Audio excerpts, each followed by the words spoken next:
Hey guys, Kysen here, of course. Doing a bit of a different video today. Something that is an absolute privilege and a pleasure to be able to do. And that is a 50,000 subscriber special episode.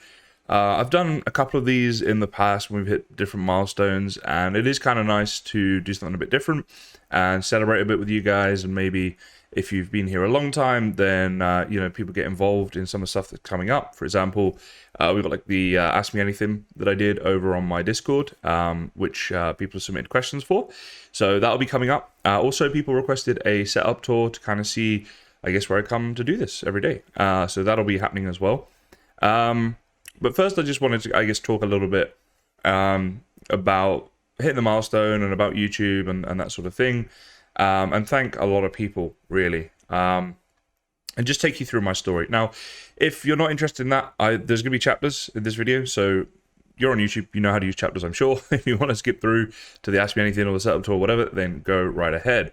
I'm worried I might ramble a bit in this video because I haven't planned anything. I didn't want to plan anything. I just wanted to kind of go off the cuff. But that means it might get long and boring. And that's why I'm going to give you guys the option to skip, right? And make those chapters. But let's just go over some, I guess, of the key things, right? Like, my channel started in January 2017, so just over like 4.25 years ago. It's been a really crazy journey because when I first started, I had no idea that I'd one day be here. I mean, I'd be lying if I said there wasn't a little part of me that from day one, hoped that I would. But I had a different job back then. I was working in a business with my family back then. And, it was like, well, that's what I do. That's what I will do going forwards. YouTube was a case of something like a hobby, really, and something I started because I had like this real world where I was like super serious, working in business, that sort of stuff, right? Like a real proper job. And then I used to do a lot of gaming in my free time. And I was like, I wonder if I could make this a little bit more productive. And that was kind of where the idea of maybe I could do a YouTube channel started. But the idea of actually doing a YouTube channel started long before that. Probably, if it was 2017 I started, probably as early as 2012, maybe before. And it all started with Etho's Lab Minecraft content. I'll try to remember to put a link to his channel in the video description for those who don't know him, but you'll find him if you just search Etho. He made fantastic Minecraft content, and in a really nice way, because he wasn't one of those super clickbaity, super over-the-top, crazy hyper type of people. He was like a chill, normal, nice guy, and I really responded to his content, and I really enjoyed it. And he inspired me to do a lot more with taking gaming to a new level, and I started to enjoy games a lot more because of him, not just Minecraft, but other games, by kind of asking the question about, like, well, how far can we take this game? How much could we do with it? Taking the game to its limits. And, there's like, you can build like a farm, for example, in Minecraft, right? You can build a farm, or you can go like massive with it and make it look really cool and do a lot of level of detail and that sort of thing.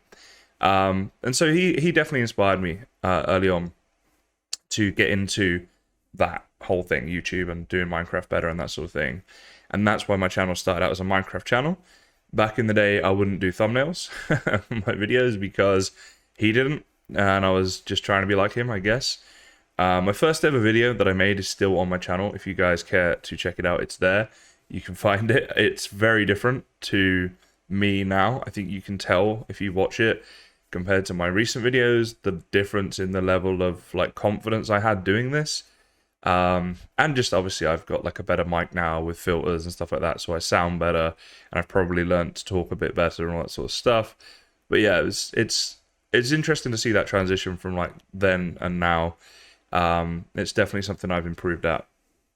But I wouldn't have got into Minecraft in the first place if it wasn't for my brother who introduced me to that. And so I've got a lot to thank him for on my YouTube path, the fact that that happened. Minecraft, as I say, he introduced me to it. If that hadn't happened, I probably wouldn't have started YouTube. I don't know that I would have. I really don't. And then he also, not on purpose, but put me on to Mine Colonies, which was my most successful series ever on my channel until Valheim, which he also got me into. The story there is he said, hey, there's this game trending on Twitch. You should check it out. It wasn't Valheim. It was a different game. I tried to check out the game he was on about, accidentally found Valheim, downloaded it, and it's probably got me 25 to 30,000 subscribers. So, yeah, massive, right? I mean, crazy that my channel has done so well because of this game. And so I want to give him a big thank you. And also, he supports me a lot with the stuff that he does. And I'm going to give him a little shout here, just because he does run some Minecraft servers. You can check them out down in the video description if you wish. So I started doing YouTube, started making Minecraft videos, and I still remember my first ever video. I uploaded it, and I kept refreshing the page like every 5 minutes, and no one was watching it. And I think in the first 24 hours, it got something like 12 views, and I was like, I don't know, there was something exciting about it from day one. There was something about it that just felt kind of cool, kind of unique, kind of different, and kind of suited me, and I liked it. Even though I was rubbish at it back then. And, you know, the milestones I've hit over the last 4 years, you know, getting 100 subscribers was a milestone. And I've celebrated every 100 subscribers, I think, until I hit 1,000, and then started doing them less frequently. But, you know, it's funny because now I'll get sometimes, you know, thousands of subscribers in a day, or hundreds, probably not thousands, but, you know, thousands in a week or whatever, right? Hundreds in a day, maybe. And back then it would take me months to get like 100, you know. So weird, so different how things have changed. And when I was still a very small channel, a guy called Hunter, I've talked about him a lot, so if you're in my streams and stuff like that, you might have heard me talk about him. But he found me, picked me up and said, you know, hey, do you want to join us? We're doing like a Minecraft server with other content creators, and as well as the server, there's kind of like a community behind it where we talk about content creation and Minecraft and just bettering ourselves on YouTube and all that sort of stuff. And that was Pitforge. So some of you have literally been here since Pitforge, which is awesome. And I will come on to that. But a big shout out and a big thank you to Hunter. He didn't only, you know, get me involved in a really nice community when I was a very, very small content creator, but he also taught me a lot about YouTube and about how to grow in the early days, which was largely through Instagram, which is how I connected with a lot of you guys who have been part of the community for a long time. Because in the early days, I used to literally promote myself by doing follows and unfollows on Instagram. It took forever. It's so inefficient. But when you're a small channel, it really made a difference to me, because whereas I was getting maybe 5 to 10 subscribers in a week, I was suddenly getting dozens overnight, hundreds in a week, you know, maybe 100 a week, but a lot for me, right, at the time. And I think I got my first few thousand subscribers that way. Just anytime I was watching TV or had some time to kill, I would just go on Instagram, follow a load of people or unfollow a load of people, and it would just be promoting my YouTube channel that way. Don't recommend that nowadays, by the way, guys. There's more efficient ways to do it, but back then it worked for me. And so a big thank you to Hunter for sure. And, you know, for years, that was it. I would say probably for at least 2 years or so, that was it. I was happy just doing Minecraft content to a very small number of people, and my videos were all probably under 1,000 views, right? Like, I don't think I had a video at that point that had done anything crazy, you know, better than that. And then, like, one day, I had a problem on Minecraft. I couldn't log in. And I spent like 2 or 3 hours online looking for a solution to this problem. And when I found it, it was such a simple fix. And I was like, do you know what? Other people need to know about this. And so I made a tutorial video on that, which to this day is still on my channel. I don't know how many views it's on right now. I think probably around 20,000, something like that. But it was just this tutorial with a really bad thumbnail. But it was, I guess, something people were searching for, because it kind of did well, like, compared to my other videos. And I realized that was the first time I got an inclination of the value, I suppose, of doing a tutorial video that people could click on and find you, and you could give value to them, and you'd get subscribers and things that way. And so I did a few more tutorial videos, as well as like what I was doing at the time, which were more Let's Play style things on servers and that sort of thing on Pitforge and Kysen back in the day. I'll come on to that as well. I feel like there's so much to talk about. This is why I wanted to put chapters in this, because I feel like I'm really going to be here for a long time, and I don't know if anyone's going to be interested. But you know what? If you are still here at this point, let me know in the comments. I would like to know how many people actually made it to this point, and how much is now just me talking to myself. But anyway, I guess it's because I just want to, there's so many people I want to thank, and I don't want to miss anybody out, and so I'm trying to go through this in the right way. Anyway, so yeah, I did a few of those tutorials and that sort of thing, and whatever, and at this point, you know, I was starting to grow my channel, and I think at around 1,000 or 2,000 subscribers, that was when I really started thinking, you know what, I really enjoy this, like YouTube. I really want to do this, like, full time. And I had some crazy goals for myself back then. I was like, you know what, I want to be on Hermitcraft, and I want to be a full-time YouTuber, and I want to pay my bills and stuff through YouTube and Twitch and whatever else I need to do to be like a full-time content creator. So at that point, I sought out a YouTube coach, a guy, I've talked about him a lot, called AWOL. Again, I'll try to remember to link him in the video description. But if you go onto YouTube, just search AWOL Digital, you'll find his channel. And it's got tons of advice. Everything a content creator needs to know and more is on that channel.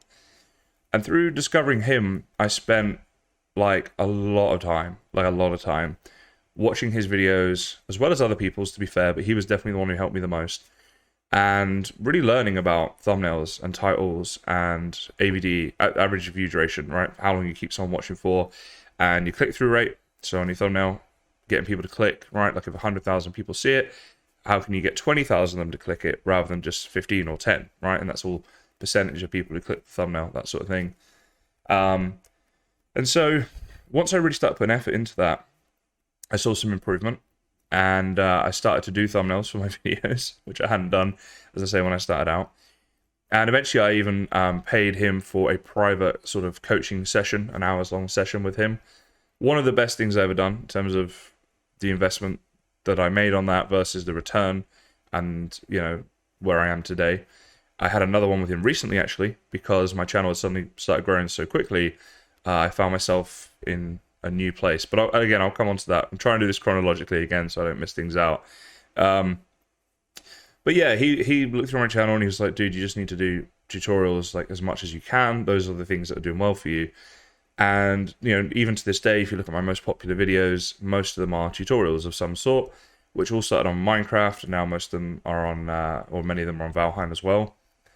And my first ever video, and this was the video that I think will, first of all, always have a special place in my heart, even though it probably won't one day be my most viewed video, but it was the How to Break Bedrock video. I had never experienced anything like this, where once I uploaded that video, at first, like, the views went like this, and it was like nothing for a long time, and then it really spiked up and went off. Today, I think it's on around 850,000 views. At the time, it was like my first video ever to do 25,000 views, and then my first ever to do 50, 100, 150, 200, 250. You know, it just smashed every, like, I hadn't done a video that had done that, and suddenly this one video was doing it all.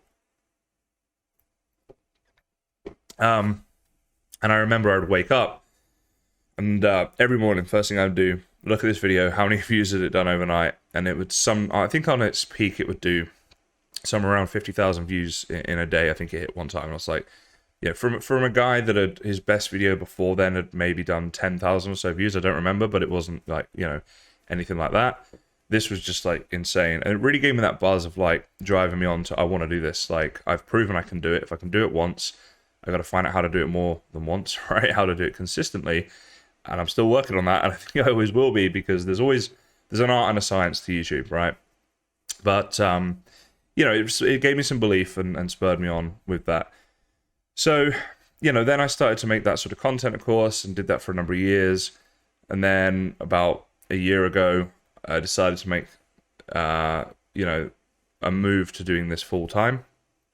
And I just decided, I was like, you know what, I'm going to take a year. I'm going to dedicate a year of my life to doing this while I'm still young enough. I don't have responsibilities. I haven't got kids. I don't have a mortgage, that sort of thing. So if everything goes wrong, this is the time for it to go wrong, right? And then if it doesn't work, I'll be like, okay, come on, didn't work. Move on with your life now, right? And do something proper, get a proper job. But it did. It paid off, obviously. I mean, here I am now, 50,000, and I'm doing this, you know, full time. I'm starting to get more people on my Twitch, more people on my Patreon, more views on YouTube. and sponsorships. And all of that stuff is adding up to getting me pretty close to being at a full-time level of income. Although the income through YouTube is, like that. It's up and it's down, it's up and it's down. It's a roller coaster income. So I think I've got a long, well, not a long, but like a reasonable way to go before I'm able to like solidly have a full-time income from it. But I'm incredibly happy where I'm at, and I'm glad I made that decision a year ago to do that and to give it a go full-time. So that kind of brings us through everything that happened. I would like to say that since I've had about 500 subscribers, I started a Patreon, and I had the Kysen Craft server, and I gave away loads of free places on there, or you could join for $1 and, support me and my channel and also join the server and stuff like that. So I want to talk a little bit about a few sort of standout Patreons. Every single one of you mean the world to me. I have an email folder on my Gmail, and it says such and such pledged, however much the pledge is, when someone joins my Patreon. Every single one of you I have saved on that Gmail. And my intention is to do something with that one day, so that maybe if I have a house where I'm not renting and I can do what I want, have like the wall of Patreon that I can put all you guys on. And it's just my way of trying to let you guys know that every single one of you does mean a lot. The fact that you would take your time to support me and actually go that extra mile to give your hard-earned money to me to help me do this full time really means everything. And one of the biggest things about YouTube, right, that got me addicted to it and made me want to do this is you guys. You changed my worldview. I used to think that there were just like a lot of bad people in the world, and you kind of had to be careful. And I was a bit skeptical, I guess, right? And I think I still am. I think it's reasonable to be that way, right? Because you've got to be careful. But the amount of support people gave me, and I'm not talking just financial, by the way, either. I mean, like, most of this was actually comments, right? Like, early on especially, the comments and things really kept me going, because so many people were so nice and so complimentary about what I was doing. And that made all the difference, right? And so I want to thank each and every one of you, because I love what I do now, and I wouldn't be here without you guys. So thank you so, so much. And as I say, to the Patreons who go that extra mile, you guys are incredible. I long-term could not do this without you. It's as simple as that. And, being in this industry has opened my eyes to this a bit as well. I think in America, you guys are very used to like the tipping sort of culture, right? Growing up in England and now living in Australia, neither one of those cultures are particularly into like tipping, right? Like our service people, for example, like, waitresses or bartenders, whatever it is, they earn their hourly amount and you don't tip them. I don't know. It's just not a thing in England, Australia, a lot of places in Europe and stuff, but I know a lot of my audience is American. So I'm just trying to like explain that for you guys.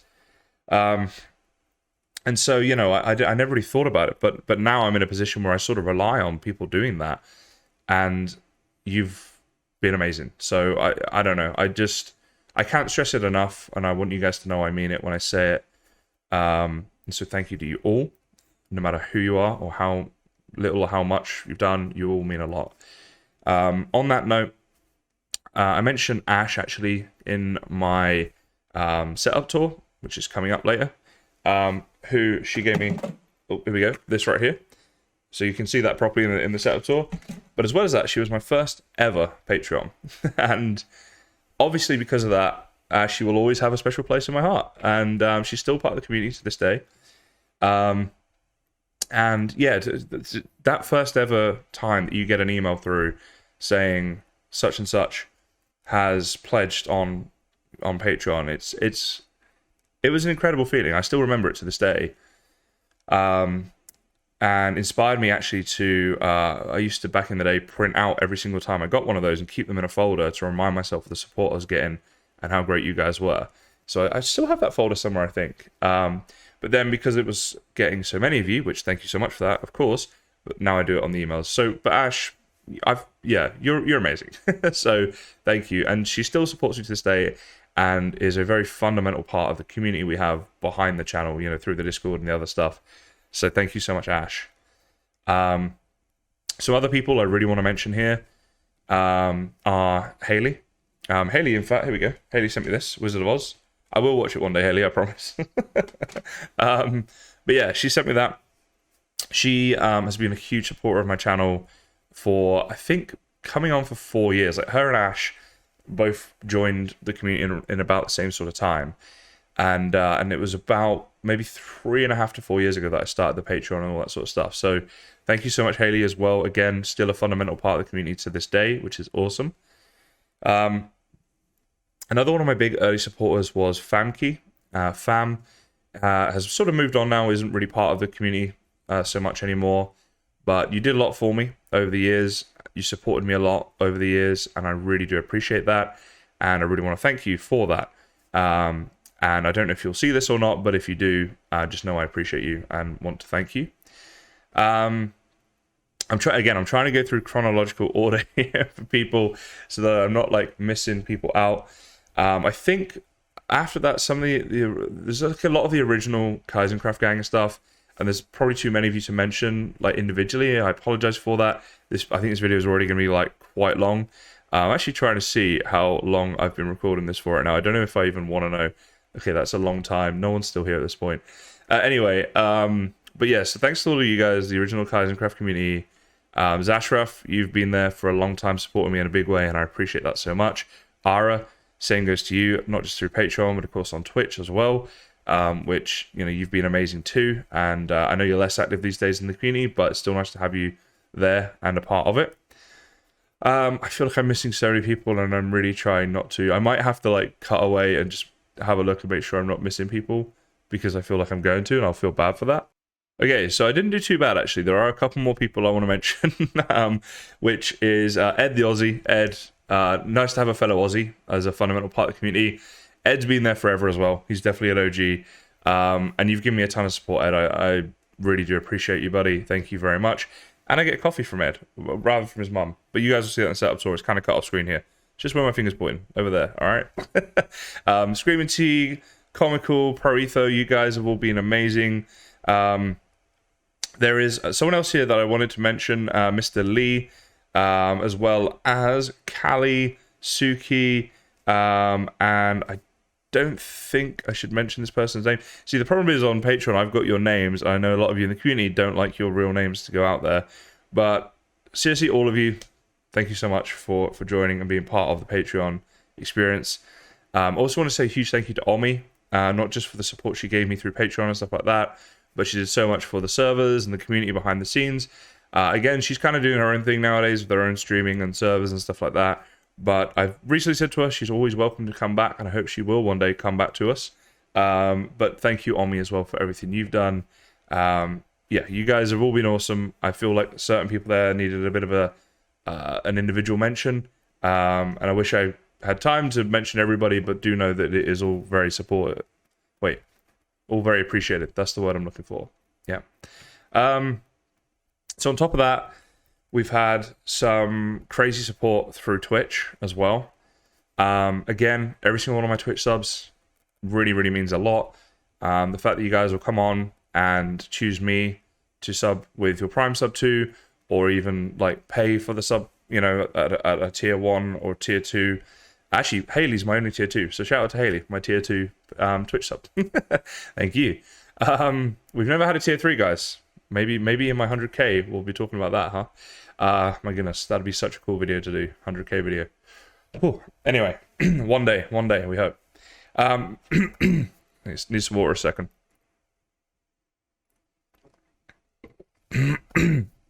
All right, we're good. Yeah, so thank you to every Twitch sub. Some of the mad lads, though, one of the maddest lads at the moment, I think, has got to be Lord Ed, who you've been crazy kind to me, man. Thank you so much for all the gifted subs and support there. I'd mentioned Ara before. She gave me tons of support on Twitch as well over the years, as has Tossed Salad, or Saucy Salad, right? I should say, the Salad Man in different forms, different names on different platforms. But thank you so much for all the support over there. And again, you know what? I'm going to go onto my Twitch and make sure I'm not missing anybody out. All right, I actually couldn't find the thing for that, like who's gifted subs. But I know that a lot of you have, and I just want to say a big thank you. I do always, of course, say thank you to people in the streams and stuff when they're there. But yeah, so just thank you all so much for the support, basically, that is enabling me to do this full time and hit such an awesome milestone. I feel like this has already gone on way too long, and I do apologize for that. I just wanted to try and make sure I was mentioning everybody, and I still have this horrible feeling I'm forgetting people, and yeah, I'm going to feel really bad if I do that. I don't know, I guess I'll do a pinned comment or something if I do. Yeah. What I'm going to do now is we'll probably do the setup tour first, and then I'll do the Ask Me Anything thing where people submit questions. So yeah, if you want to submit questions next time, which will be 100k, when I'll probably do the next one, although we'll see, then check out my Discord, link in the description. You guys can submit stuff through there. But let's go see who asked me what, and I'll try to answer them. Alrighty, so time for the Ask Me Anything. So people submitting questions on my Discord. They could ask me literally anything they wanted, and I said I'd answer it in this video. So let's have a look. The first one up here is Ficello15, who says, of course we want to know what your plans are for the rest of this year. Not necessarily YouTube-wise, but also IRL. Okay, cool. Sounds like you want both then, not just YouTube, but also the other. So let's do both. So YouTube-wise, my plans for this year are to just keep consistently doing as good as I can, I guess, in terms of uploading and getting good views and that sort of thing. My goal right now really is to focus a lot on Valheim on the YouTube channel, because it's just doing so well, and it's just a smart thing to do to push that. The Home and Hearth update will be out this year too, and I think there'll be a lot of content I can make once that happens. As long as there's good content and people are still responding to it, there'll be a lot of Valheim going on there. I will be doing Minecraft content. I'll 100% be streaming it, and then it will be on YouTube somewhere. It might go onto my second channel, which is something I haven't really promoted much yet, but that will be coming too. So yeah, as far as YouTube goes, really more of the same, right? Everything's going well for me so far, so I want to keep doing that, keep building my view account, my subscribers, all that sort of stuff, and keep pushing on ahead towards the 100k, which I can't even imagine what it's going to be like to hit that one. In terms of IRL things for this year, I'm 30 this year, so got the big milestone birthday this year. I'm leaving my 20s behind me and entering into my 30s. So I think in terms of goals, I really want to just enjoy my 30th birthday. I've got my fingers super crossed at the moment. I plan to go to Melbourne and Sydney and have about 10 nights away, all up, celebrating over there with my family, just going on a little trip over there. I would have liked to have gone to somewhere like, America or Europe or something like that. But obviously, with COVID, the options are limited. So right now, I would 100% take that. That'd be great. Just go over there and have a nice celebration and a good time with my family. It'd be nice. So that's something I want to do. I've been working on, eating healthier and trying to get into exercising a bit more as well. It's been going well so far, and I really hope that's something I can build on. Obviously, it's good to try and look after yourself a bit. So that's definitely one of my goals for this year too. And beyond that, well, this one kind of is both YouTube and real life. I've got my eye on a super sick gaming setup, which I'm sort of saving up for at the moment, and seeing, looking around at what the different options are and stuff. I'd like to improve that a lot though, and sort of future-proof it a little bit and get a setup that I really feel comfortable with. There's a lot of stuff that I've got at the moment that's like, I started with a certain type of setup and I kept changing things and moving things around, and now it's like a bit higgledy-piggledy, and so I want to get just like a more efficient system. So that's kind of my goals for this year. Phoenix has asked a couple of questions here. What games did you like to play for enjoyment? Well, I'll tell you the first game I ever played on computer. I'll be amazed if anyone knows this. I used to think it was called Tunnel Land for the longest time, and then I realized, I looked it up a little while ago, it's called Tuneland. It was a CD-ROM game back in the day. It's for kids. It's for like, kids between the ages of like 5 and 10, I would think. And my dad bought it for me, and he was like, look at this, you can get games on computers nowadays, because computers were still quite a new thing when I was growing up. And I loved it. I don't even really remember what I did on there because it was so long ago, but I think it just had like all different noises and you could play these little games and things. I should really play that one day just for fun. I should stream that or something. But that's where, like gaming for me started with that. I talked about the Game Boy Black and White before. I used to play a lot of Pokemon on there. I loved Crash Team Racing back in the day on PlayStation 1 and the normal Crash Bandicoot game as well. There was a game, I think it was called Future Cop, Oh, that was a brilliant game back in the day. I'd love them to make a modern version of that. Uh, and I loved the Grand Theft Auto games. When GTA 3 came out, I was like, my God, gaming is insane now. I wasn't supposed to have it because I wasn't 18, and when it came out, but you know. Anyway, so I was playing that. That was incredibly fun game back in the day. I used to really like Tiger Woods PGA Tour, actually. That was a great game. I really used to really enjoy that game. A game called Midnight Run, a racing game. Fast and Furious, was it? No, that's the movie franchise. Is there a game by that name as well? There used to be a car game. Oh, Burnout. I used to love Burnout. That's a great game. Yep, so there's some games we used to like. And then as I got older, I used to love Airline Tycoon, Zoo Tycoon, Cruise Ship Tycoon was alright, played that for a little bit. But Airline Tycoon and Zoo Tycoon, crazy amounts of time spent on them, loved them. Roller Coaster Tycoon 2 was epic. It's getting so much nostalgia now. Oh my goodness, Age of Empires as well, that was great. Yeah, Age of Empires 2, I think back in the day, and then Rome Total War when that came out, that was amazing. The Civilization games, I used to love the Football Manager games as well. You manage your favorite football team, like soccer team, right? For you Americans. But yeah, no, that was good fun back in the day. I used to spend a lot of hours doing them because they were so easy to sink so much time into, because you could be across like everything in the club, from like staff and training camps and matches and tactics and just like everything, right? But yeah, no, that was great fun. What else have I played over the years? I'm sure there's like so many that I'm forgetting right now. Obviously, recent years, Minecraft, very recently, Valheim. 8-Ball Pool on Miniclip is my little go-to game if I got 10 minutes to kill. It's a really fun game, and I'm pretty good at it. I'm not gonna lie. My win rate is, I think, around 60%, which is high, believe it or not, in that game. But yeah, that's a good game anyway. And I love pool and snooker in real life as well. Play a lot of that just randomly. I know that's not really a video game. Back in the days where I used to play all the there's a game called Galaga that you could play. It was a bit like a Space Invaders type game. Used to love that, and love pinball machines. Still to this day, love pinball machines. I'm pretty rubbish at it, but I've always enjoyed it. So I don't know. I think that's pretty encompassing, like the games that I spent most of my time playing. I'm really trying to think if there's anything I'm missing. I think that's about it though. I'm getting a phone call. I'll be. So that was my mum. Love you, mum.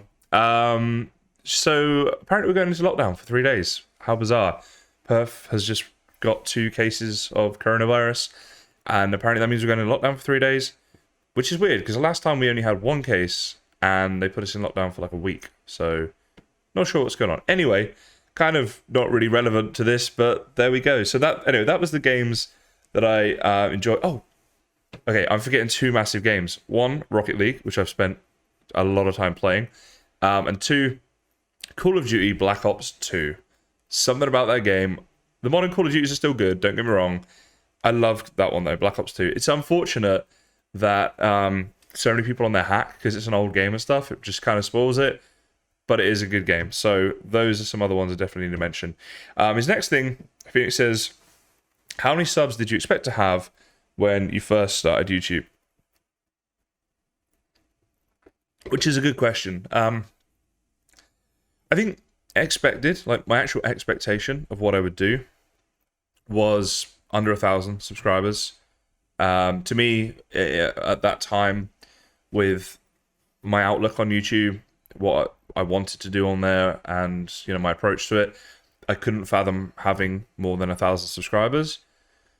And I didn't really, to be honest, I've always sort of never been good at English. No, I've never really 100% felt like this is what I want to do in life. Like I know this is what I'm here for, until YouTube. And so when I first started YouTube, I just had this assumption it was probably me like everything else. I wouldn't stick it out for very long.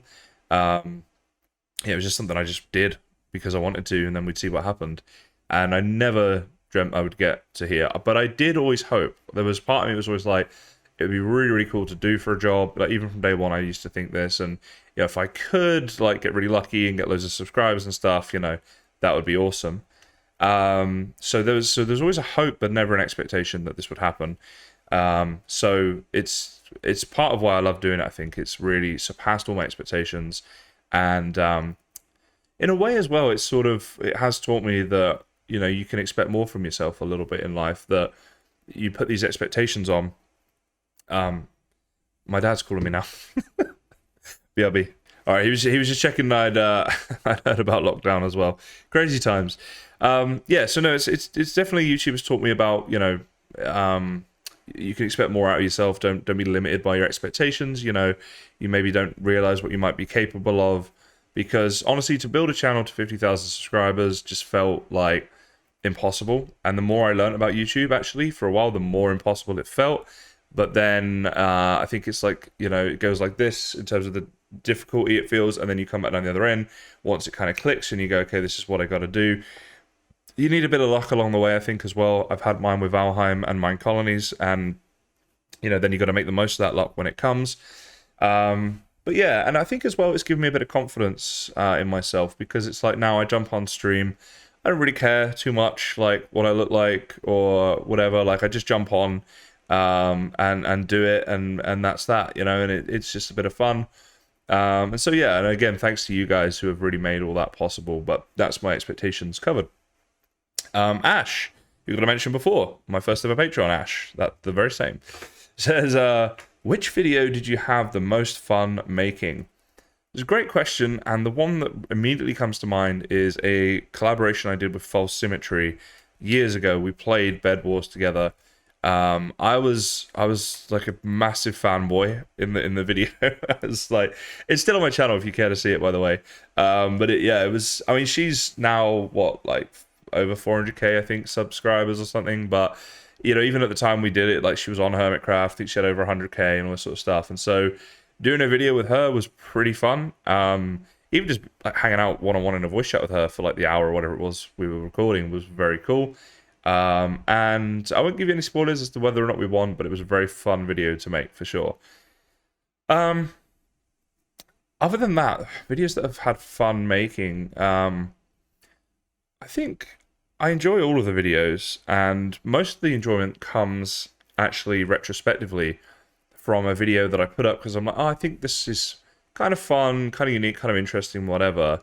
But when I do a video like that and I don't expect it to do much in terms of views and stuff, and then it starts to take off, you go on a bit of a journey with the video, and it's like, okay, now it's done 50,000, 100,000, whatever, and you see all the comments and the feedback and stuff, and that can lead to some interesting discussions and topics and that sort of thing. So that becomes like quite an interesting thing, or like after the video. In terms of the actual recording of them, I think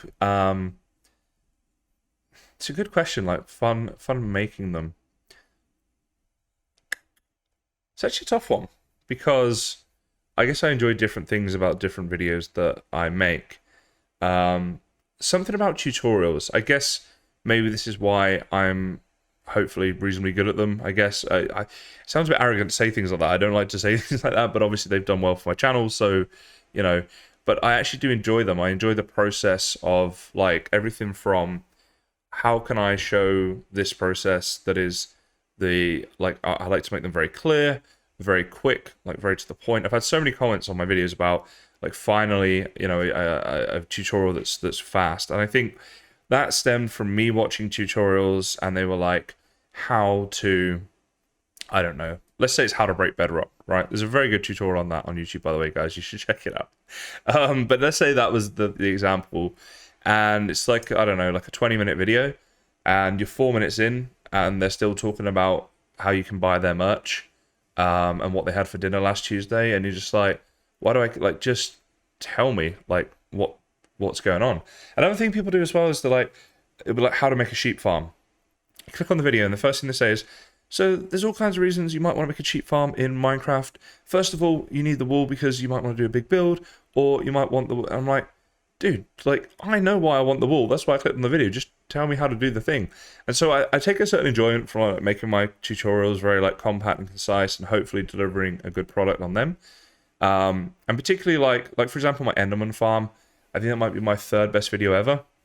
And when I was making it, I just knew that this is going to provide a lot of value to a lot of people. It's a really, really good system in that game.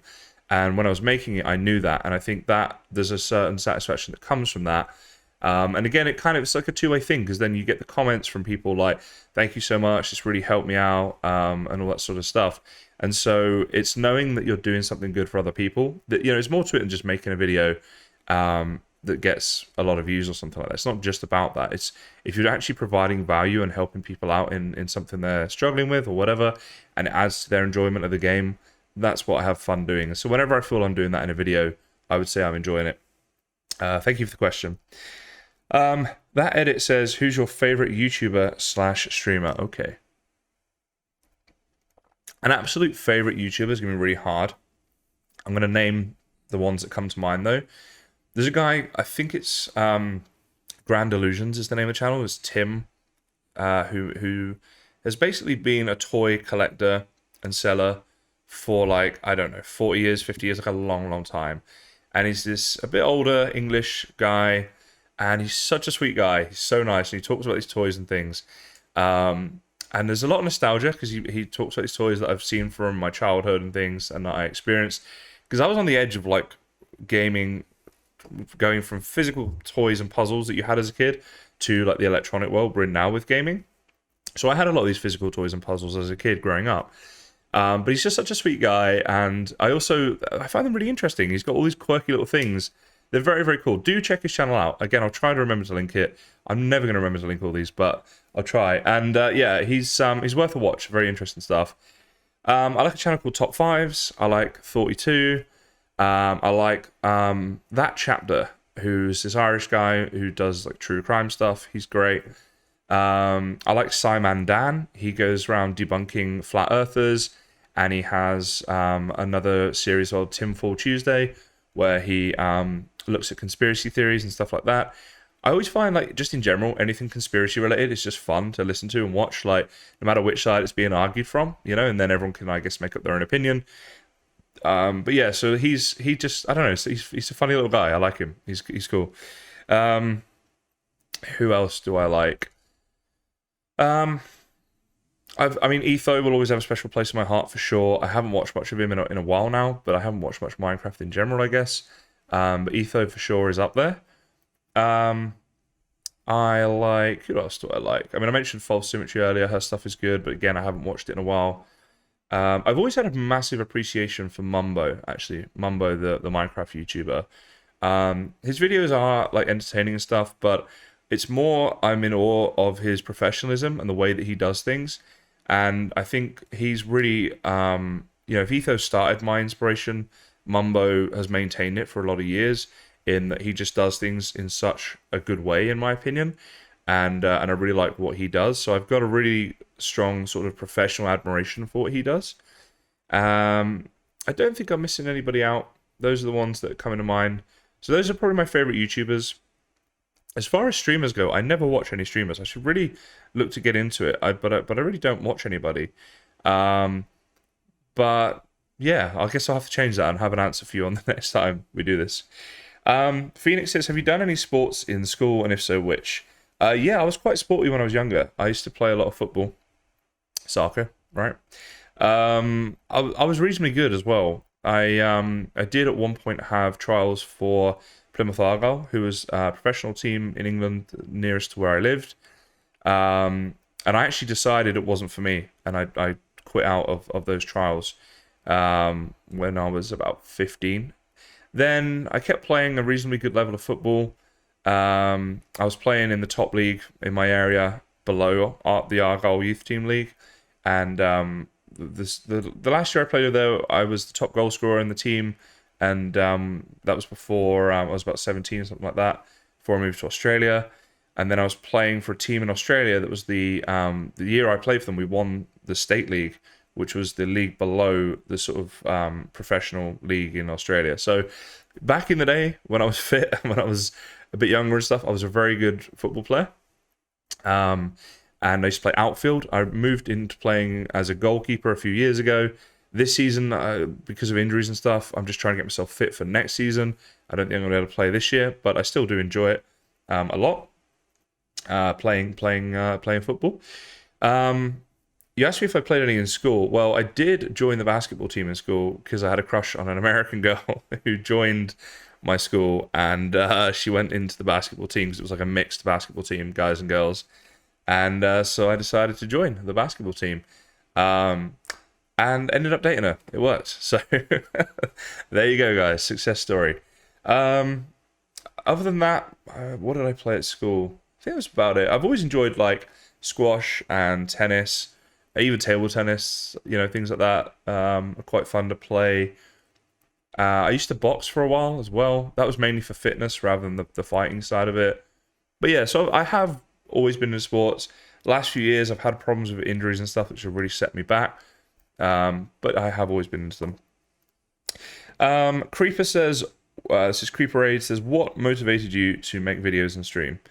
I think I've talked a lot about the YouTube motivation throughout this video. So yeah, I don't want to repeat myself too much because this is already going to be, I think, quite a long vid. But I think the original inspiration, it's weird. I think I've always wanted to communicate with people. I don't know why. Don't know really where that comes from. But I remember when I was about 15, I thought I wanted to be a comedian. And I've also wanted to be, in my time, a writer of comedy, like for sitcoms and stuff like that. I wanted to be an author, like a novelist. Don't know why, because I never ever read novels. So I don't know where that came from. A professional speaker, public speaker, life coaching, even like psychology. Wanted to do like one-on-one sort of counseling for people and that sort of thing. And then I got into radio for a while. I actually did a course and became qualified to use all the equipment in a radio station, to produce in a radio station. And comedy was still in the background as well for a long time. I had writing stand-up and I was writing a sitcom and stuff like that. And so I think this is something fundamental about me wanting to communicate with people. And I don't really know why that is, but I think that was an underlying motivation that I haven't mentioned in this video for why I got into YouTube, and then the inspirations that came from people like Etho, as I did say. As far as streaming goes, there were several motivations for it. Like, one thing is, I've had a bit of a business background, and one thing, my dad has been a successful businessman his entire life, right? And he's always sort of drummed into me, whenever possible, don't have all your eggs in one basket. If you rely on a certain company for your company to work, well, if that company goes broke or suddenly triples their prices overnight, or something happens, things can happen in life, then your situation becomes precarious. And through YouTube, the vast majority of the income, like the pie of my income, is YouTube. And I've been trying to change that and add in other things. We've got like Patreon, and we've got Twitch, right? And I'm trying to get that close to being like a third, and a third, which is going to take a lot of time, and I'm okay with that. It's, I don't mind the grind because I love doing it. But so that was part of the thing. It was like to have another source of income. The other thing as well is it's always good to reach people on different platforms. I get a lot of people going from my YouTube over to my Twitch. I get a few people who go from my Twitch over to my YouTube. If I can crack it on Twitch and start getting recommended, right, that's when you can go from like what I'm doing now, which is 100, 150 people a stream, to several hundred, maybe even 1,000 plus a stream, because you're on that recommended, then I can get even more of them going over to my YouTube. And so the two will make each other stronger, right? So that's good as well. When I started streaming, I fell in love with it. I think, I've talked a lot about that two-way, people commenting on my videos, me responding to them, me making videos, whatever it is. In Twitch, that all happens in real time, which is fantastic. I love that we go on there and I can talk about anything. Like, I'll hang out with you guys, a lot of the regulars and stuff. We'll just talk a lot of rubbish, like just anything and everything. And I love that. It's always nice to hear what's going on in people's lives. Everyone's in all different parts of the world, different cultures, different thoughts and that sort of thing. It's just really nice to share everybody's, opinions and experiences. So that's been a really nice part of Twitch, and that's motivated me to keep going. And yeah, I'd done YouTube for a long time, and I was like, I want to try Twitch as well, see what it's like to do it live, and it's been good. So those are really the motivations for that. Where are we at here now? Phoenix is back again. To which 3 countries would you like to visit? And he also asked, how did I come up with my username? If it's your actual real name, sorry, by the way. No, it's not. My real name is not Kysen. I'll do a name reveal one day, guys. I don't know when. But okay, let's start with the 3 countries I'd like to visit. It's a good question. I think so. I've actually traveled a lot. I worked it out the other day. I've been to over 50 different countries already. I'm very lucky. So I've been to like much of Europe. I've done a bit of Asia, America, and Canada, and I've been all over both of those. Some of my favorite places are Canada, for sure. The United States, definitely. I really like Cyprus in in Europe. Italy is fantastic. Yeah, I mean, I could talk a lot about this, and I'll try and think of three that places I haven't been to that I'd really like to visit. First one that comes to mind, Scotland. I've never been there, and I don't like that. I really want to go there. I've gone from England all the way to Australia and even to New Zealand, and yeah, I haven't been to Scotland. It feels silly. I also haven't been to Wales. Not as bothered about going there. Sorry, Welsh people. I know you guys get very defensive about your country, and so you should. That's fine, and I'm sure it's lovely there. It's just from the outside looking in, feels like there's maybe not a lot going on there. I don't know. Whereas Scotland, I'm like, I'd love to see Loch Ness. I was fascinated by the Loch Ness monster as a kid. Um, I'd like to see a lot of the Scottish sort of outback, right? The countryside, you know, all the lochs and the forests, and maybe go on like a bit of a camping sort of trip through there. And I'd like to see places like Glasgow. Billy Connolly was someone who's been a big impact in my life. He was the one who initially sort of inspired me to want to get into comedy. And so I'd really like to see where he came from and where he grew up, you know, on the Clyde and the work yards there, the dockyards and stuff like that, and the history of the place. So I'll say Scotland for sure, somewhere I'd like to go that I haven't been. Um, where else haven't I been that I'd like to? South America in general, actually. Anywhere in South America, I'd be very happy to go. I'd love to see like the ancient Aztec ruins, things like that, and Chichen Itza would be cool. Yeah, Brazil, Argentina, like take your pick. Anywhere there would be awesome to go to. That's definitely high on my list for like a 1 day trip. And third place that I'd really like to go to. It's a tough one. Trying to think of places again that I haven't been, but that I'd really like to go. Maybe somewhere like maybe Russia, maybe China, maybe Japan. Just out of interest to see what they're like, because I haven't been. I think it'd be a cool place to go and visit. Although I'd actually really like to go to Turkey. Maybe I'll say Turkey. But yeah, there's a few places. My username Kysen, as I said, I had a business background. When I was studying business, we were taught about a Japanese principle called Kysen, Kaizen, which meant continuous improvement without ever seeking perfection. And that is something that I think is so important in life. I think perfection is the worst thing you can ever try to attain, but just keeping your focus on improving little by little, day by day, week by week, I think is what it's all about. And so I wanted to choose a name that had some sort of meaning behind it. I thought Kysen also had a bit of a ring to it. It might be memorable. Someone watches my video and I'm like, you know, hey guys, this is Kysen. Today I'm going to show you this. And then later on, what was the guy's name I was watching? They might remember it to search back. Kysen, Kaizen, was taken as a Minecraft username. And I wanted the branding across all like my socials and my Minecraft and everything. So I found a different way to spell it. And it's just kind of stuck ever since. And I like the name. I think, you know, there is something behind it, some meaning behind it. And again, that came to like me just from day one being like, you know what, maybe one day you will make it. And if you do, it'd be nice to have a story behind your name rather than just coming up with something that sounds cool or whatever. And so I actually spent several days thinking about what my name was going to be before it was Kysen. I wish I could remember some of the ones that, for whatever reason, I didn't choose. That would be good. I wish I'd made a note of them. But yeah, so that's where I came up with the name. That edit says, what's your favorite country to visit other than England and Australia? It is Canada. I think it sort of depends on where I'm going. Canada's definitely up there. Italy's also amazing. But I like Canada a lot. I was considering moving there for a couple of years. It's a fantastic place. I really like to ski. I can do that over there.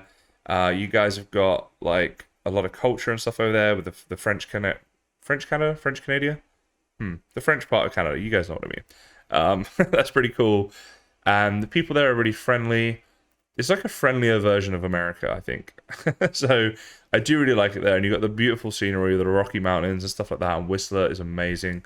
So I very much like Canada. But Italy's really good. I love Italian food. There's a lot of culture and history there as well. And as I say, it depends where you go. Like if I'm going with a girl, it can be quite a romantic place to go. So Italy, that's got that going on. America's a really fun place to go as well, though. I love Florida, all the theme parks and stuff like that.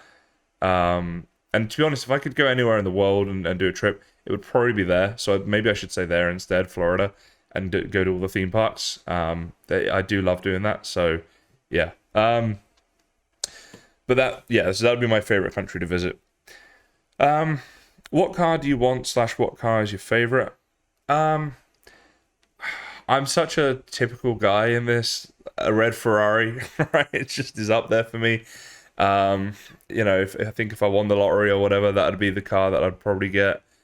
It's not that interesting or exciting. I don't know much about cars, to be honest. I like the look of the Ferraris. Lamborghinis are also super cool. I don't like Porsches much. I think they're a bit feminine looking. I don't know. Probably get some hate on that. BMWs are nice as well. I've got a BMW at the moment. It's an old one, but it's a nice little car. It gets me from A to B, But yeah, probably a red Ferrari. I apologize that I don't have a more interesting answer to that. It was Lost that asked me that question, by the way. Okay, Haley says, what is something about you that's true but sounds like a lie? I think people are always surprised to learn I can play piano. I don't think I come across as a pianist. Yes, I did say pianist, not what you guys are thinking. Like, yeah, you do come across like that. Stop it. Yeah, I think that's probably something that surprises people. Most people know that I like travel, so when I say I've been to over 50 countries, it's a lot, but they're like, yeah, I kind of get it. Especially because I used to live in Europe. You can do like a lot in one trip. So yeah, there's that. Interestingly, actually, like if I told my family back in England that I did YouTube, that would probably surprise them because they'd have no idea that I do it. I was very private when I first started out with YouTube. I didn't do a face reveal for like years, and it's only recently I've told friends and things about that. And I haven't avoided telling my family back in England, but I haven't been able to go back there for a couple of years because of like COVID and stuff. So yeah, that would probably surprise them, which is surprising in itself. Maybe that's the surprising thing. Maybe you guys are surprised that my family, like obviously my parents and brother, but like aunts and uncles, nieces, nephews, all that sort of cousins, whatever, they don't know that I do YouTube. Maybe that will surprise you. But that is true. And that was Haley that asked that. I don't know if I mentioned that. Okay, let's see. Next question here. Berryman says, tell us a little about your family. Okay. Well, my mum and dad have been together since my mum was like 15, so forever, right? Which is kind of cute, especially in the modern world. Doesn't happen as often, right? I think. And they both grew up in very sort of, I guess what you'd call lower middle class sort of families. Money was very, very tight for them both growing up. They both worked very, very hard in their lives to get to the point that they're at now. And they're very awesome people, and they are incredibly supportive of me in all ways, and I do really appreciate that. I know that's not just a given in life to have a strong parental relationship like that, so that's awesome. Trying to think what to like. It's actually a tough question. My brother he's like my best friend as well as my brother. We get on crazy well. I think people are always a bit surprised how well we get on for brothers, because a lot of times brothers like fight and argue and stuff. But we live together and we'll fall out maybe a handful of times a year, and it's always rectified like that. And it's never a big fallout, it's always something stupid that we just whatever, Yes, we get on crazy well. He's a bit of a gamer too, so we spend time doing that together. I guess that helps us with like getting on. And we'll go out like drinking together with each other's friends and that sort of thing. So we had a good sort of relationship there. What else about my family? I mean, I would say the best thing, if you want to know more stuff, come to my Twitch and ask me in real time specific questions, because I'm always happy to answer anything there. I don't really know what to say. I also don't want to give too much away, because I still haven't like done a name reveal yet and that sort of thing. So yeah, nobody knows who I am yet, which is kind of weird. And I feel like it's been built up into this whole big thing, which it's gonna be so anticlimactic because I'm just me. I don't know. But yeah, I don't know, Barry. If I didn't answer enough, ask me on Twitch, and I'll happily elaborate on that a bit. Phoenix says, "What is your average day like? How much time do you spend on YouTube content, and do you ever get time for personal enjoyment?" My daily routine pretty much is I don't set an alarm simply because I don't have to. Right, I don't have to be in work by 9 o'clock or whatever, so I just get up whenever I get up, which is a nice way of doing it because sometimes if I stream till like 3 a.m., why get up at like 7 or 8 in the morning? Like, just if I can sleep in a bit longer, why not? So once I get up though, I'll come in, turn all my stuff on, all my computer equipment on, and while that's sort of loading up and whatever, go make a coffee, and then I will come and sit down and go through. I've got a little bit of a process. I'll check my emails. If there's been anything important in there, I'll have a look at that. If it's like a new sponsorship offer or anything relating to that sort of like the work side of what I do. If I see I've got a new Patreon, I will contact them, or sometimes they've already contacted me, and I'll sort them out and get them set up with joining the servers or whatever rewards they want to do. I'll then go through my Discord, go through all my DMs. I usually have DMs from like at least half a dozen people each day. And that can be everything from Haley, who sends me a daily TikTok or two to brighten my day, to like more important stuff. Sometimes sponsors and stuff I actually like to talk through Discord. So I'll go through all that sort of stuff, respond to anything that needs doing there, and any tags I've had in my Discord, that sort of thing. Then I'll normally go onto my channel and have a look at how my most recent video is doing, check out recent comments, and some days I'll not respond to any, some days I will go and respond to a few.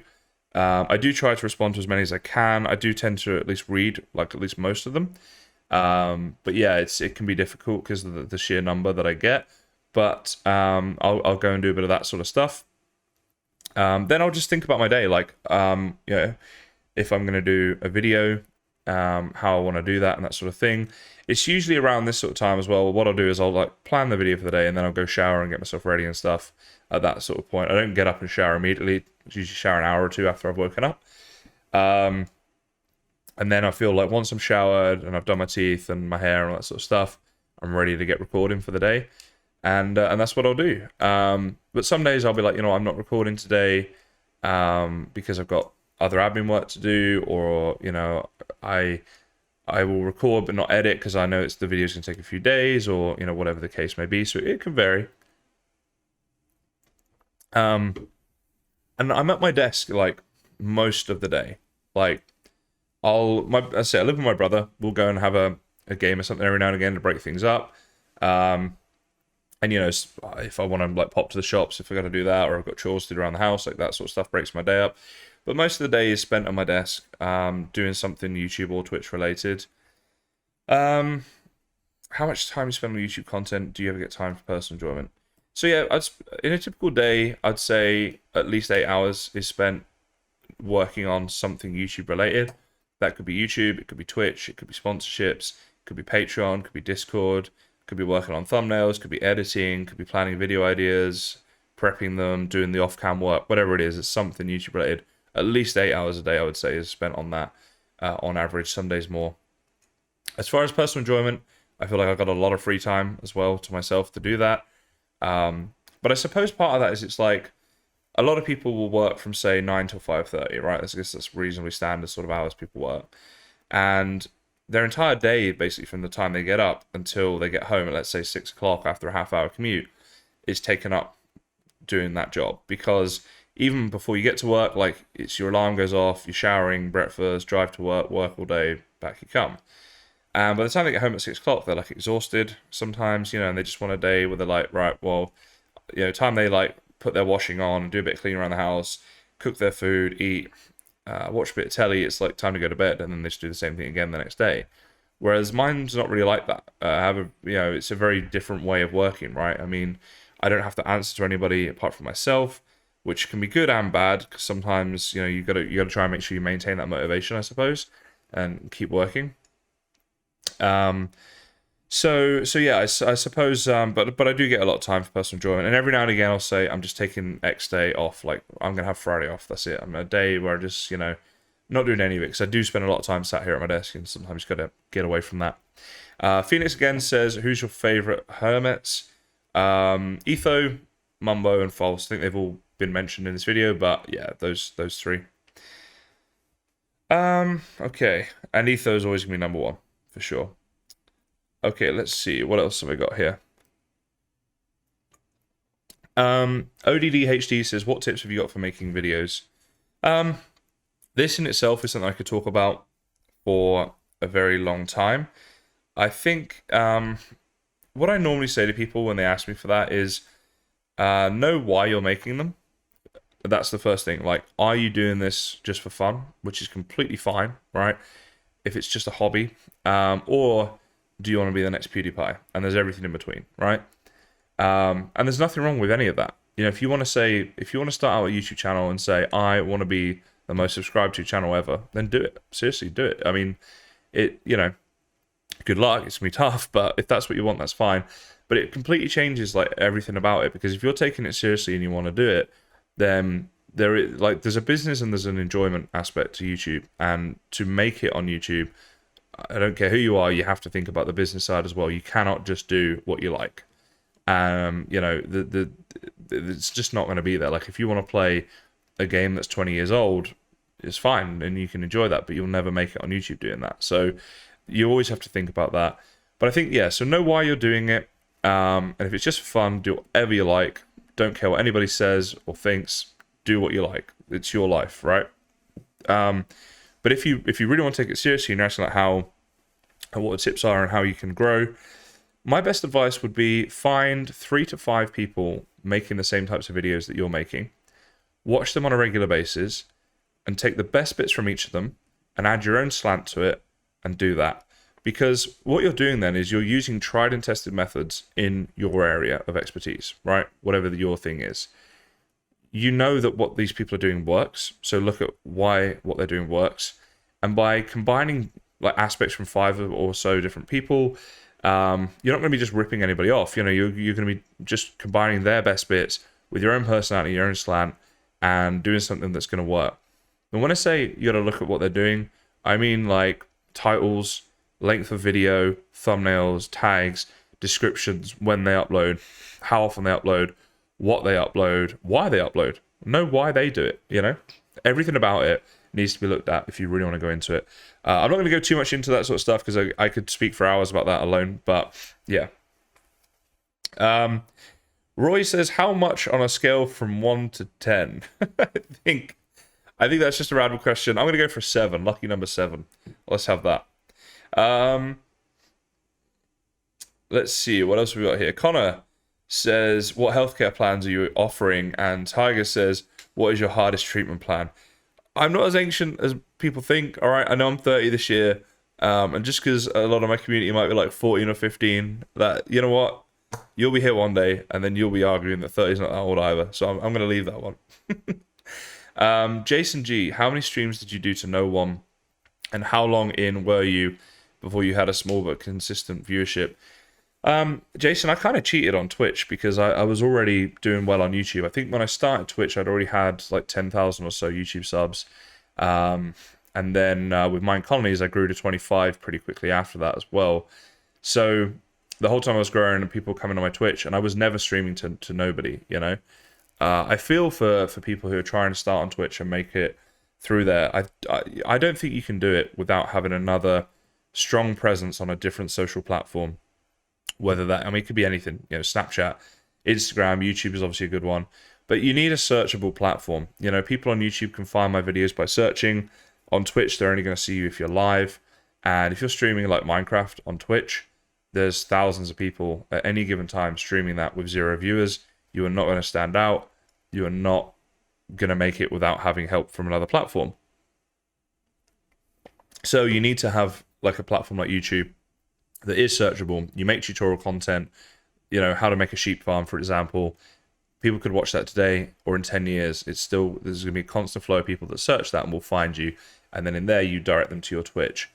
So yeah, I was lucky I didn't have to stream to nobody. In terms of building my viewership as well, it's all come through the same thing. It's just come through YouTube. You know, at the moment, I've gone from a few months ago streaming to like 30 to 50 people to now streaming to like 100 to 150 people a stream because of Valheim. It's so popular. I'm directing so many people from there to my Twitch, and it's growing.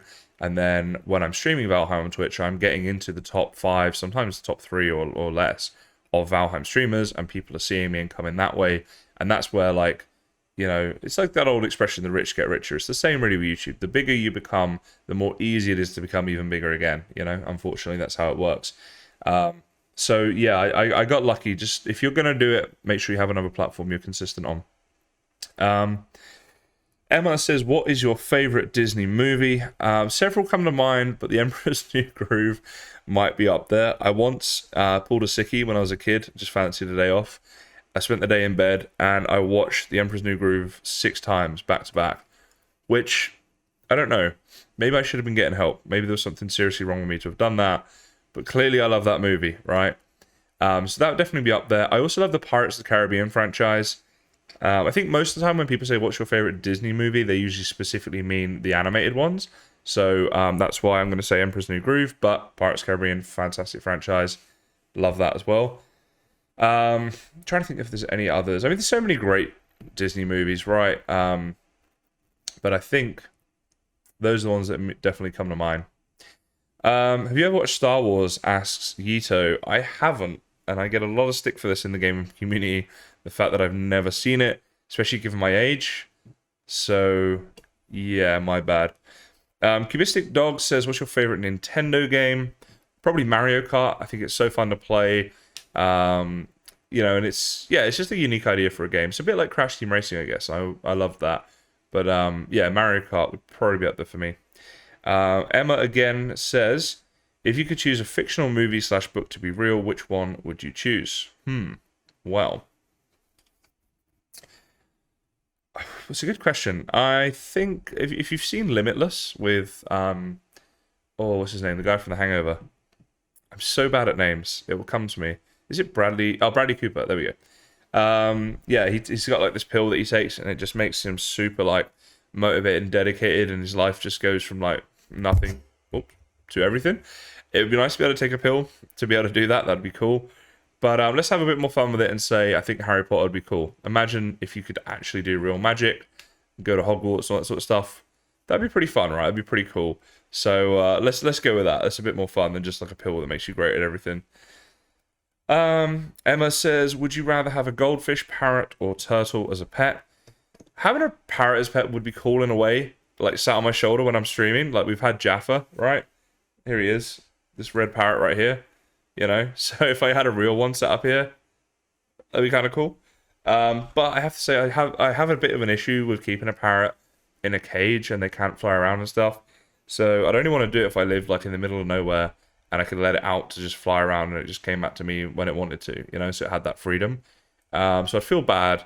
So I think I would go with turtle. Goldfish are a bit boring. Turtle, if you get it a big tank and stuff, I think, you know, they'd be pretty happy. I know it's not the same as like an ocean, but if you get small turtles, they generally live in localized areas in the ocean anyway. They're not like swimming around the entire ocean, you know? So you could give it a reasonable life and it'd be kind of fun to watch. And they're just kind of cute and kind of cool. So I think I'm going to go with turtle. Kind of want to get a turtle now. In my one day home, I'm going to have a lot of pets. Do you have a favorite potato dish? Fries, chips, mashed, oven baked, says Emma. Potatoes are pretty good in all forms, that's for sure. But I will go with, is it Lyonnaise potatoes or potato gratin? The one that's like layers of potatoes with cheese sort of baked over the top. Whichever one that is, they're very good.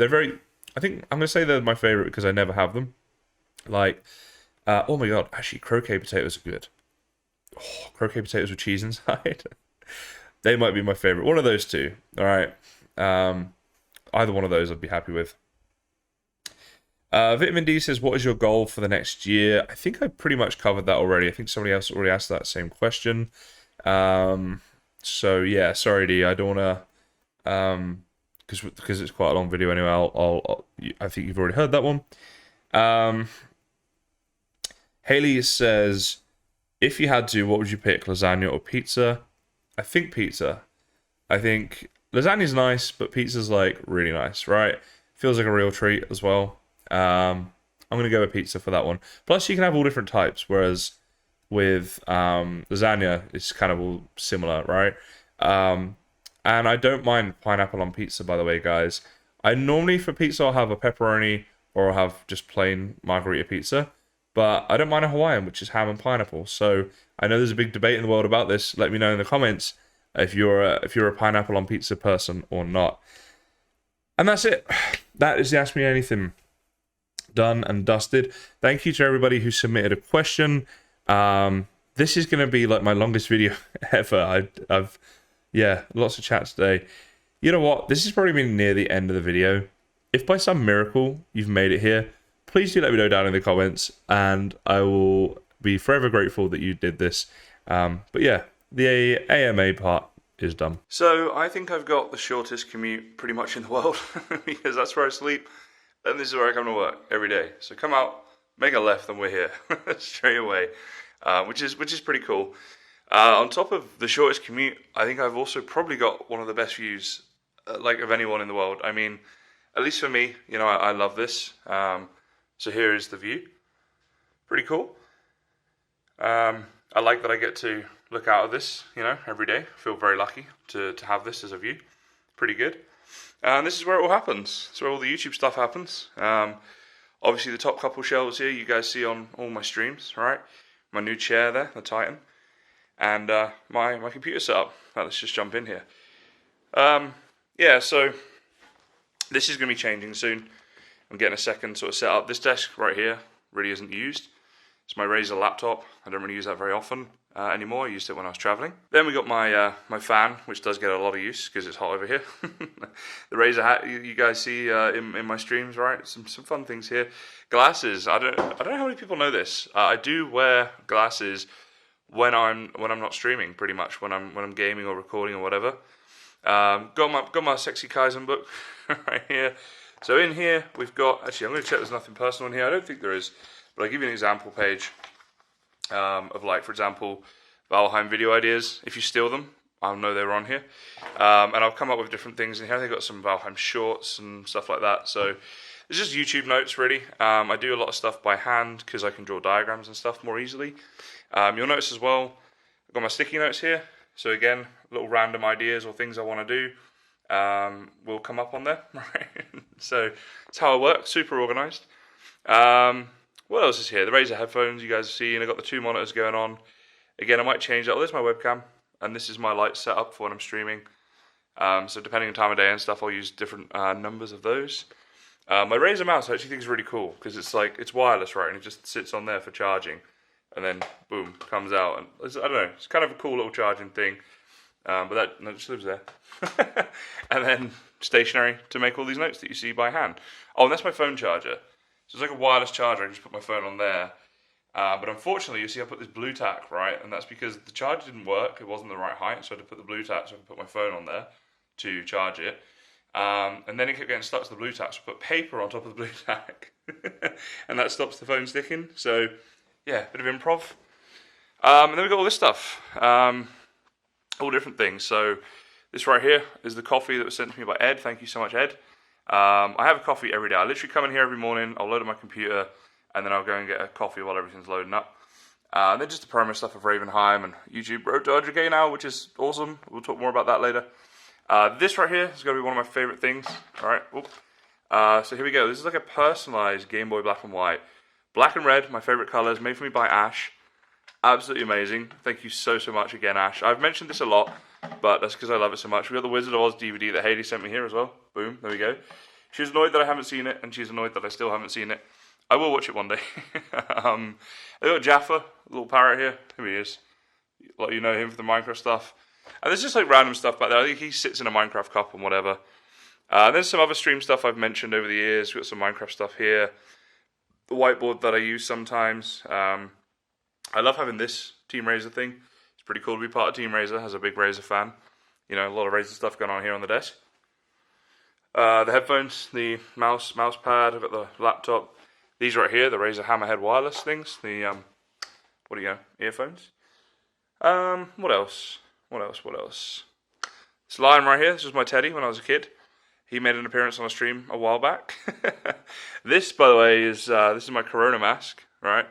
Don't have to wear that so much anymore. But yeah. Oh, this is Alexa. We need to get her set back up, actually, to do the jokes and stuff. And yeah, so then just random stuff on the other thing. But this is, I guess, it. I mean, I don't really know what else to show in terms of my setup. If you guys have questions and stuff, you know, feel free to ask. Oh, this is like when I can be bothered to actually exercise, so it doesn't get used that much. I'm not gonna lie. But yeah, I have stuff for it. Just, yeah. But yeah, this is it. This is where it happens, guys. I think that's about it for the setup tour. Yeah, there it is. Just realised I didn't actually mention my Razer mic as well, which is right here on the arm stand here.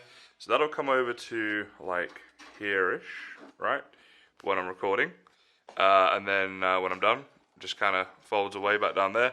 I actually kind of want to get a better setup for this. I'm going to be like working on this setup and improving it over the next few months. My channel grew quite quickly, and I wasn't sort of expecting that. My hand keeps getting in the way. I'm sorry, but yeah. So that's my mic, which normally obviously would sound a lot better than right now because I'm not using it right now. This is just, you know, my phone. But oh, look at this remote control for my fan, right? So yeah, I'm that lazy. I don't have to get up and walk around there. I got it all going on from here. I love my life. So there we go, guys. The 50k celebration video comes to an end, and it's about time, I'm sure. I feel like this is going to be like a 2-hour video, which I don't know. I sat down to record this and hours have gone by. Madness. But again, thank you so much to everybody who's made this possible. Everyone who's ever watched my videos, subscribed, supported me in any way, shape, or form. You guys are great. You really are. Fantastic milestone to hit. Really, really nice, you know, milestone to hit. Very much looking forward to the journey now to 100k. It feels insane to be on that road. And I mean, technically you're on it from day one, but once you hit milestones, I think you feel you're really on it. And to now be over 50% of the way there, that's crazy and that's huge. And very much looking forward to that. So thank you for watching this video. If you watch the whole thing, you deserve a medal. I don't have medals to give you, but theoretical medal given to you right now. Enjoy. And yeah, thanks guys. I'll see you in my streams and other videos. Here's the road to 100k.